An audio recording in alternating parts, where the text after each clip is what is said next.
Kedoshim. On va parler de la Haftara, mais qui est très collée en réalité à la paracha, qui parle de la Gdusha. Mais il faut savoir que Kedoshim est une paracha et une Haftara tout à fait spéciale. Le Midrash dit qu'il y a 70 mitzvot, donc plus de 10% des mitzvot, qui sont énoncés dans la paracha Kedoshim. Dans la paracha Kedoshim, qui est donc une paracha singulière, spéciale en soi, puisque c'est une des rares parachutes avec les 10 commandements, où Dieu a donné cette paracha en demandant à tout Am Israël de se réunir. Toutes les autres parachutes, toutes les autres halachot ont été données sous la forme où Dieu enseignait à Moïse, à Moshe. Moshe enseignait à Aaron. Il reconduisait l'enseignement devant les fils de Aaron. Après, il appelait les anciens après devant le peuple. C'est-à-dire qu'il y avait une sorte de graduation, de hiérarchie, de préséance de l'enseignement. Kedoshim, et les femmes et les enfants n'étaient jamais convoqués pour l'enseignement. C'était les hommes mâles qui étaient appelés à l'enseignement des halachot, des révélations que Dieu avait fait à Moïse. Alors que Kedoshim, comme dans les 10 commandements, comme dans le don de la Torah elle-même, Dieu a convoqué tout Am Israël, c'est-à-dire femmes, hommes, vieillards, enfants, et tous en une seule fois, l'enseignement a été donné pour vous dire qu'ici, et là le Midrash s'amuse à montrer que les 10 commandements sont reconduits dans Kedoshim avec toutes sortes de mitzvot, que chaque commandement inclut, chacun des 10 commandements inclut toutes sortes de halachot qui sont énoncés dans Kedoshim. Donc, c'est parce qu'ici, on a affaire à la Kedusha. Et là, on tombe dans un des secrets les plus profonds de la Torah, et très problématique, et avec lequel il faut le prendre avec des pincettes et faire très attention. Dès qu'on parle de la Kedusha, le pasuk nous dit « Tiou Kedoshim, soyez saints, qui ani kadot » car moi je suis saint. Dieu dit, il fait une sorte de parallélisme très étrange. Vous, peuple juif, vous devez être saints. Parce que moi, votre Dieu, je suis saint. D'abord, on se demande, Dieu est saint, mais nous, quel rapport avec nous? Dieu est infini, absolu, transcendant, il est bien entendu saint, il est séparé, il est absolu, il crée tout, donc il ne peut pas être attiré ni victime par quoi que ce soit, il est absolu. Donc comment nous, qui sommes des êtres créés, des êtres de chair, des êtres faibles, des êtres attirés par la matière, pouvons-nous être saints? Alors on va voir. Mais comme on a ici affaire avec la sainteté, la Kedusha, il y a un principe dans la Kedusha, elle est liée à Dieu, et que dès qu'on parle de Dieu, il n'y a plus de hiérarchie. Dès qu'on parle de Dieu, tout le monde est égal face à l'aventure, à l'épopée, à l'injonction, à l'obligation de devenir saint. Il n'y a plus de différence. Tout le monde est logé à la même enseigne. Et ça, il faut faire attention parce que, effectivement, vous savez que vous avez eu des mouvements chassidiques, que nous aimons beaucoup d'ailleurs, qui ont justement fait saillir, ressurgir cet élément de la Torah, où à un moment donné, peut-être que le judaïsme traditionnel s'était inscrit dans une logique tout à fait hiérarchisante. Il y avait les Talmidei Chachamim, ceux qui savaient étudier la Gemara, il y avait après ceux qui savaient un petit peu, il y avait les Amaharet, les gens du peuple qui ne savaient rien, il y avait une hiérarchie très forte. Et cette hiérarchie est absolument fondamentale d'ailleurs. C'est important de savoir que celui qui sait, il sait, celui qui ne sait pas, il ne sait pas. Que celui qui a travaillé 20 ans pour acquérir un savoir doit être respectable, alors que celui qui n'a pas fait est moins respectable, etc., etc. Mais peut-être qu'à un moment donné, cette hiérarchie est devenue trop absolue, et un autre pan de la Torah a ressurgi au sein du chassidisme. On est tous les fils de Dieu. On est tous, il suffit de chanter un chant, dire un Tehillim avec amour, on va monter à des niveaux aussi grands peut-être que quelqu'un qui a passé 20 ans à étudier la Gemara, etc., etc. C'est l'exception, ou plutôt c'est un des versants qui ne peut pas annuler l'autre. Les deux sont importants. Les deux sont importants. Bien entendu, la perversion de cet élan de sainteté égalitaire, on pourrait dire, ça serait de dire donc, et ça c'est un grand défaut que certains, Dieu préserve, peuvent avoir, c'est de dire, puisqu'on est tous rien face à Dieu, puisqu'on est face à la sainteté de Dieu, on est tous égaux, donc il n'y a plus de différence entre moi et le Talmid Chacham, moi et le Gadol, tout se vaut, il n'y a que Dieu. Ça c'est très négatif. Très négatif, c'est une perversion de la sainteté. Mais c'est vrai que fondamentalement, la sainteté, c'est qu'on est tous, la Kedusha, c'est qu'on est tous à la même enseigne face à l'infini, face à l'absolu, il n'y a plus de hiérarchie. Et là, Hachem, dans la paracha, dit une phrase absolument vertigineuse, « Soyez saints, car moi, Dieu, je suis saint ». C'est-à-dire que l'identité profonde d'Israël, la signature identitaire, le plus profond en nous, la lumière la plus intime, la plus profonde en nous, elle est à l'image de Dieu. Et comme Dieu est Kadosh, notre identité la plus profonde, c'est la sainteté. L'identité du juif, c'est la Kedusha. Alors, qu'est-ce que c'est la Kedusha? La Kedusha, comme dit Rashi, comme dit Ramban, c'est la notion de séparation. Alors, on va analyser cette notion de séparation qui est fondamentale. Elle a 3 niveaux, cette séparation, comme nous dit les Chazal, nos sages. 3 facettes, on va dire, ou plutôt 3 visages, 3 axes. La première, séparation du mal. Ça, tout le monde est d'accord, il faut se séparer du mal. On ne peut pas être saint si on va en discothèque. On ne peut pas être saint si on joue au poker. On ne peut pas être saint si on courtise des femmes interdites. On ne peut pas être saint même si on fait du lachonara. On ne peut pas être saint si on s'obstine à vouloir transgresser la parole et la volonté de Dieu. Impossible. Il n'y a pas de sainteté dans l'impureté. Il y a certaines sectes qui jouent avec ça, mais c'est l'horreur absolue. Il vaut mieux être laïque. La sainteté revendique une rigueur absolue de la halakha. Séparation du mal. Premier niveau le plus simple. Deuxième niveau plus difficile, et on va essayer d'expliquer de quoi il s'agit. Séparation du monde. Ne pas tomber dans le divertissement. Pas forcément des choses interdites. Il y a aussi une séparation du monde. Troisièmement, le niveau le plus haut, séparation au cœur même du travail de sainteté. C'est ce qu'appelle le Maharal de Prague, la kedusha de la kedusha, la sainteté de la sainteté. Au cœur même du travail saint, il faut aussi une rupture, une séparation. Alors on va les prendre un par un. On a dit séparation du mal. Séparation du mal, lui aussi, peut s'articuler en trois facettes lui-même. Un, il faut se couper avec la Avera. Couper avec la Avera, ça veut dire couper avec la Avera. Le mal, la Avera, ça veut dire qu'à un moment donné, je m'identifie à quelque chose d'immédiat qui ne fait pas de sens. C'est ça la Avera. La Avera, c'est perdre la perspective du sens et consommer un acte jouissif, la plupart du temps, mais que cet acte jouissif est coupé d'un sens. Il n'a pas de sens, il se suffit à lui-même. C'est une pure jouissance momentanée qui n'a aucun sens dans ma vie, qui est plutôt destructeur dans ma vie. C'est ça la Avera, et c'est ça la non-séparation. Ça veut dire d'être captif à cet instant par un système biologique qui me dit « jouis comme un animal maintenant » et coupe-toi de l'itinéraire du sens. Tu coupes la vie du sens, tu es mort. La vie, c'est toujours une direction. La vie va vers la lumière, va vers un but, va vers l'ailleurs, va vers le plus haut. Le mal, c'est toujours roi, ça veut dire couper. C'est qu'à un moment donné, je jouis de l'instant et que cette jouissance momentanée est absolument coupée d'un processus d'élévation ou qui fait sens. Ça, c'est la première séparation qu'il faut faire. De dire à un moment donné, je ne fais pas ça, j'ai envie de le faire, je ne le fais pas. Pourquoi ? Pas simplement parce que c'est interdit, bien entendu, avant tout parce que Dieu me dit que c'est interdit, d'accord ? Mais aussi parce que si je le fais, je me coupe du sens de ma vie, et donc je suis détruit. La première distance, le premier effort de séparation, c'est de préserver le kavod, c'est-à-dire l'honneur, ou la hauteur, ou la beauté poétique, ou l'estime que je donne à ma vie. Quelqu'un qui se donne, c'était toute la chita du sabbat de Stavodka, de l'école de Stavodka, de Kavod Adam, c'était très très profond comme idée, de dire on ne peut combattre le mal que si on a une certaine estime de soi. Estime de soi, pas une estime égotique ni prétentieuse, une estime, je suis le fils de Dieu, je suis le prince d'Israël, un chevalier céleste que se doit d'être tout juif, ne peut pas faire ça c'est pas... Un noble ne va pas manger la tête, la première, dans le rouge comme un animal. Il ne fait pas ça. Il a une classe. La classe demande une séparation, demande une retenue. C'est la première chose. La deuxième chose dans le mal, et ça c'est très important, c'est les midot raot. Ça veut dire qu'on peut... ça ne suffit pas de faire même de ne pas faire les avérotes. On peut ne pas faire les avérotes, mais avoir des mauvaises midot. Avoir de la jalousie, avoir de la haine. Donc ça, c'est un travail intérieur. Intérieur, ça veut dire qu'il faut à un moment donné se dire, ça suffit. Je sais que toutes ces mauvaises midotes font le résultat. Mauvaises midotes, ça veut dire des mauvais penchants. La jalousie, l'orgueil, etc., etc. Tout ça, il faut se dire à un moment donné, d'où ça vient. Ça vient toujours d'une frustration. Le mal intérieur vient toujours d'une frustration. La jalousie, par exemple, vient parce qu'on n'a pas été reconnu par ses parents. C'est très simple. Si à un moment donné, on comprend ça, on comprend que ce manque de reconnaissance parentale a créé chez moi une frustration qui projette sa violence vers la jalousie des autres. Quand je comprends un tout petit peu ça, je dis ça suffit. Je ne suis pas que le produit de l'indélicatesse ou du manque éducatif de mes parents. Je suis avant tout le fils d'Hachem. Donc Hachem m'a créé parfaitement par rapport à ce que je dois être. Et chacun est créé parfaitement par rapport à ce qu'il doit être. Et tout est bien et tout est à sa place. Reconduire une vision du monde qui désamorce les mauvaises bidotes. Deuxième séparation.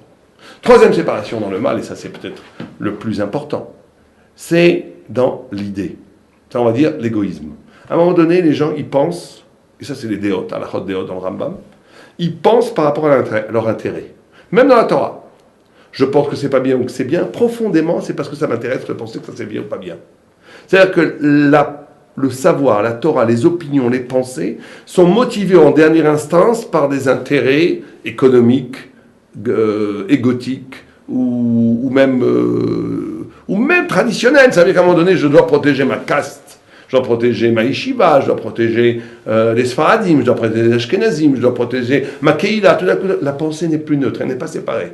Elle est en amont dirigée par des intérêts de caste économiques, même des fois politiques. Tout ça, c'est l'horreur.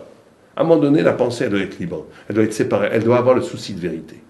À un moment donné, si cette pensée n'a pas une souci de vérité, elle est dans le mal. Elle est manipulée par autre chose qu'elle-même, elle est asservie, elle n'est pas libre, elle n'est pas séparée. La Kedusha revendique avant tout ces 3 séparations du mal. 1, se séparer de la Havera. 2, se séparer de ses mauvaises midotes. 3, libérer la pensée d'intérêts qui ne sont pas un pur souci de la vérité. C'est la première séparation. Sans séparation là du mal, on ne commence même pas à entrer dans la sainteté. Deuxième, ça c'est déjà plus difficile. Ça, on va dire que le premier c'est très dur, c'est 10 ans, 20 ans de travail, mais c'est pas celui qui arriverait à faire ces 3 séparations dans le mal serait un homme caché, on appelle ça un homme caché, un homme de bien. Mais ce ne serait pas encore un saint, il ne serait pas capable de faire des miracles du tout. Il ne serait pas encore capable d'arriver au niveau de la lumière divine. Deuxième niveau, séparation du monde. Quand on dit séparation du monde, attention, c'est-à-dire on n'est pas des ascètes, il faut avoir du plaisir de manger le gefilte fish ou la damchout pour les Sfarad. Le plaisir est essentiel à la vie quotidienne du judaïsme. Essentiel. Quelqu'un qui vit sans plaisir est un homme mort. Donc, alors qu'est-ce que ça veut dire vivre séparé du monde? Séparé du monde, ça veut dire qu'à un moment donné, je ne tombe pas dans le divertissement. Quelqu'un va vous dire à un moment donné, je m'écroule devant ma télé. J'en fais rien de mal. J'étudie toute la journée, je rentre chez moi, je regarde, j'allume Internet, je vois des ch'touillottes. Pas des ch'touillottes, alors on ne parle pas de choses interdites. Je vois un match de foot, je vois, je sais pas moi, je me laisse aller. Divertissement. Là, je rentre, je m'engonce dans le monde. Ou bien, à un moment donné, je fais des choses qui sont prévues par le monde. En gros, la séparation du monde, c'est de s'arracher au divertissement. Comment on s'arrache au divertissement? C'est pas en disant le monde est mauvais, rien. On ne rompt pas avec le naturel qu'avec une exigence morale. Ça ne suffit pas, c'est trop difficile. Il faut pas, à la fin, il faut pas. Le corps explose, laisse-moi tranquille, j'ai envie d'un moment donné de me relaxer. Donc comment on fait? On crée un espace intérieur, divin, où justement, où chaque chose qui nous arrive, on essaie de comprendre, de déceler, de révéler le visage de Dieu derrière ça. Quel est le sens thoraïque de ce que je vis maintenant? Voilà. Quel est le sens thoraïque de ce qui se passe? Quand quelqu'un vit comme ça, il est séparé, il est libre. Je racontais il n'y a pas longtemps une histoire d'un grand rave qui avait mis 6 mois pour créer une yeshiva, je vous parle de ça il y a 30 ans, qui avait réuni la somme de $100,000, l'équivalent d'aujourd'hui de 300 000 euros, on va dire, qui avait organisé. À un moment donné, il y a eu des histoires, toute la yeshiva a dû fermer, en une semaine c'était fini. Moi j'ai dit, il va s'écrouler, c'est fini, il est mort. Ça fait 6 mois qu'il travaille jour et nuit sur ce projet. Ce projet a été annulé en quelques jours. Pas du tout. Il a souri, il a rebondi, Mina Shamaï. Et j'ai été tellement, je lui ai dit, comment c'est possible? Il m'a dit, c'est très simple. Le résultat, le produit, ça vient de Dieu. Toi, tu dois faire ce que tu fais dans la vie, mais ce que tu vas recevoir en retour, ça vient de Dieu. Ça ne dépend pas de toi. Et la vie est belle. Tout ce qui se passe, c'est pour le bien. C'est-à-dire qu'il est capable de comprendre que Dieu voulait passer des yeshiva et que c'est très bien. Mais dès que tu mets du personnel, de l'ego, alors là, tu vas être broyé par le refus de Dieu. Mais quand tu dis que tout, quand tu renverses la situation, tu dis tout, tu te dessaisis. La puissance, elle n'est pas dans mes mains. La puissance est dans les mains de Dieu. Moi, je dois faire ce que je veux. J'ai envie de faire une yeshiva. Très bien, je la fais. Si Dieu me l'offre, alléluia. Dieu ne me l'offre pas, alléluia aussi. Ça veut dire que ce n'était pas pour moi. Maintenant, j'ai compris que ce n'était pas pour moi, je dois faire autre chose.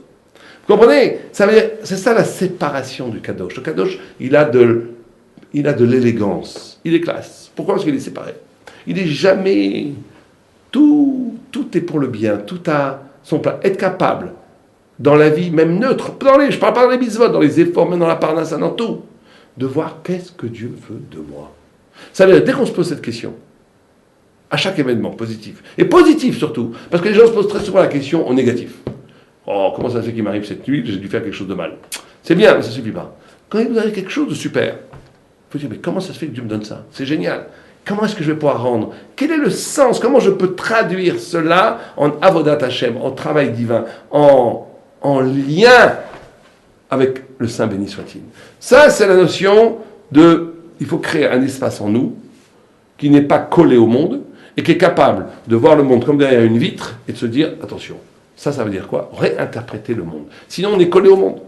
Si on est collé au monde, on n'est pas sain. C'est le deuxième mouvement de Gdusha. Être séparé du monde. Ça veut dire ne pas être le produit d'un processus naturel, faire une rupture avec le processus naturel. Comment on fait cette rupture? Simplement en éveillant la conscience, en disant, à partir de maintenant, je vais moi traduire ce qui m'arrive en mitzvah, en mission, en nécessité de dépassement, en travail spirituel. Troisième niveau qui est le plus haut. Quand on arrive déjà au deuxième niveau, on est déjà un kadosh. On est déjà quelqu'un qui est très haut, très fort, parce qu'il est déjà, il est libre par rapport au monde. Le troisième niveau, c'est le plus haut, c'est que les grands saints, qui sont à partir, celui qui a le troisième niveau peut faire des miracles. Celui-là, c'est celui qui dans la sainteté elle-même fait une rupture. Ça veut dire, il ne fait qu'étudier la Torah toute la journée, il ne fait que les mitzvot toute la journée. Mais la Torah, les mitzvot, quand tu l'as fait toute la journée, elles vont développer une intelligence humaine de ces mitzvot, une compréhension humaine de ces mitzvot. Elles vont développer ce qu'on pourrait appeler méchamment une sorte de religiosité de la conscience. C'est magnifique, c'est déjà très haut. Mais il faut savoir qu'à un moment donné, il faut à un moment donné aussi savoir que ça aussi, il faut une rupture. Il y a les Shiva, par exemple, la Chita de Brisk, c'est une Chita qui a essayé de pousser au maximum ce rapport avec l'absolu. Tout ce que tu fais, c'est peut-être pas cachère. Tout ce que tu fais, c'est peut-être nul. Exact. Toute la journée, tu te demandes une question, est-ce que c'est cachère? Pourquoi? Parce que tu essayes de ne jamais rentrer dans le contentement spirituel, dans une psychologie de satisfaction spirituelle, dans le contentement bourgeois de bien faire. À un moment donné, il faut se dire, il faut remettre en question, il faut casser. Dans le travail spirituel lui-même, je casse. J'essaie de trouver en quoi je peux, ce que je fais, et encore dans la spiritualité elle-même, compréhensible à un niveau humain, et j'essaie de le soumettre à la lumière de l'absolu qui va désagréger ce processus pour réinventer à nouveau. Le problème, c'est qu'il faut faire attention. Il y a certains brisqueurs qui sont eux-mêmes tombés dans un piège où tout devient pas saoul, tout devient pas bon. Et lui-même, c'est aussi une attitude confortable, spirituelle, où tu te sens que tout ce qui n'est pas absolu est nul. C'est pas vrai. Dans le relatif aussi, il y a du merveilleux. Dans l'effort de réussir, même si on ne réussit pas, c'est aussi fantastique. C'est ça la notion de la Kedusha, dont parle le Maharal de Pas dans cette phrase magnifique. Il dit la sainteté elle-même a besoin de coupures pour rester sainte. C'est qu'à un moment donné, rien n'est absolument définitif.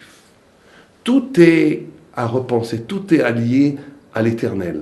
Et donc à ce moment-là, il faut, même l'éternité elle-même, tout le monde comprend que quand l'homme pense à l'éternité, il inscrit dans son cerveau dans des concepts qui sont eux-mêmes peut-être pas forcément éternels.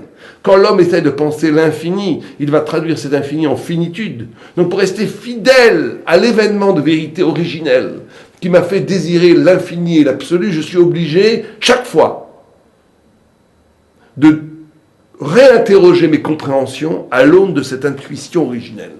Et donc, ça crée quelque chose de désagréable, une sorte d'implosion de ce que j'avais cru comme certitude. Mais c'est pas grave, c'est comme ça qu'on grandit éternellement.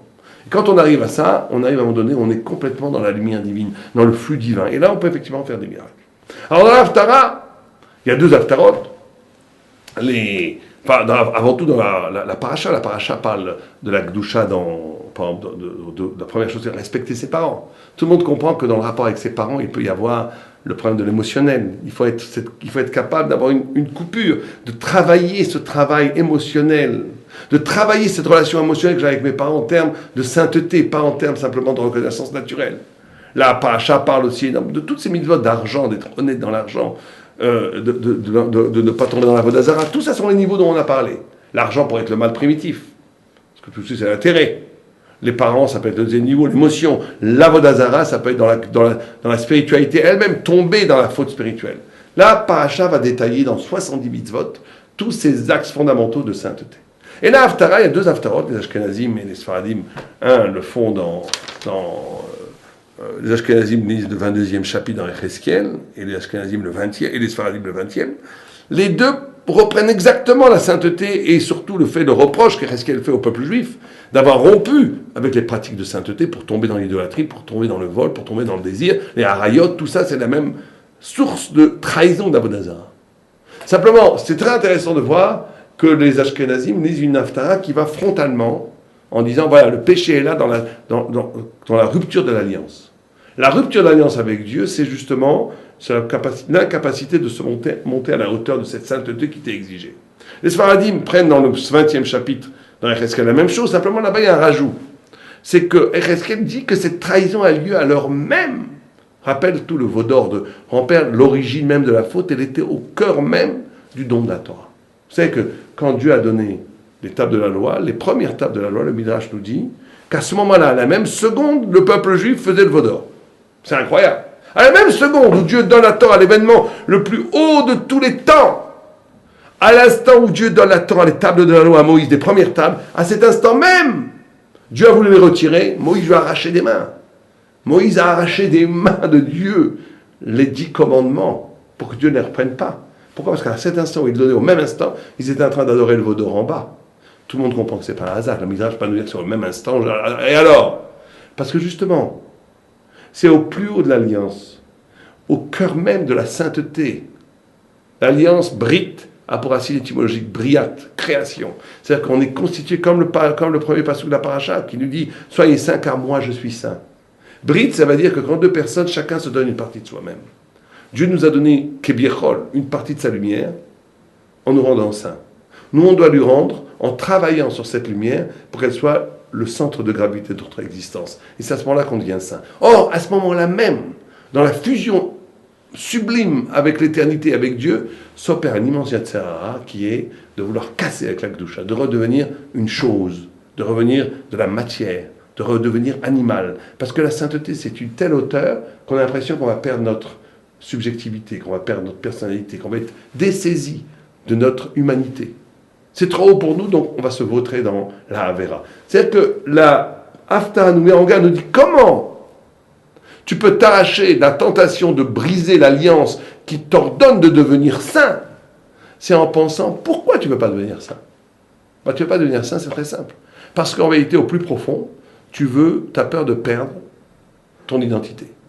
Et le mouvement, la révolution conceptuelle que chacun doit faire en soi, c'est de comprendre, de prendre une décision la plus profonde, que mon identité la plus radicale, la plus cardinale, mon identité qui est ma vraie identité, c'est pas ce qui m'apparaît en premier, qui est ma personnalité, mon ego, mes désirs, ce que j'aime pas, tout ce que j'ai construit comme référence identitaire, ce que je crois être moi.